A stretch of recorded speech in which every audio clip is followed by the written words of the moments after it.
ఇండియాలో దసరాని different reasons లో different types తో సెలబ్రేట్ చేసుకుంటారు. దుర్గా అమ్మవారు మహిషాసురుడు అనే రాక్షసుడిని చంపినందుకు మనం దసరాని సెలబ్రేట్ చేసుకుంటాం.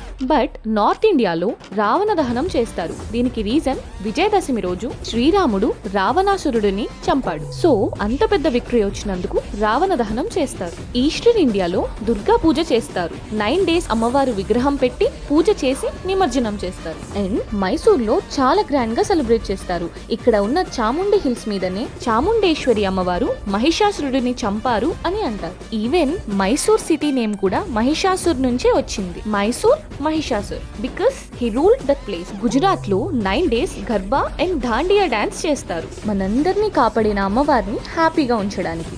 ఆంధ్ర, తెలంగాణ, తమిళనాడులో 9 days నవరాత్రి పూజలు, బతుకమ్మ అండ్ ఆయుధ పూజలు చేస్తారు. పాండవులు జమ్మి చెట్టు మీద ఆయుధాలు దాచుకుని దసరా రోజు తీసి ఆయుధ పూజ చేస్తారు. అందుకని జమ్మి చెట్టుకి అలానే ఆయుధాలకి పూజ చేస్తారు. ఇండియాలో ఎలా సెలబ్రేట్ చేసినా దీనికి మోరల్ ఒకటే, గుడ్ ఓవర్ ఈవిల్. ఎప్పటికీ ధర్మమే గెలుస్తుందని. Happy Vijayadashami everyone.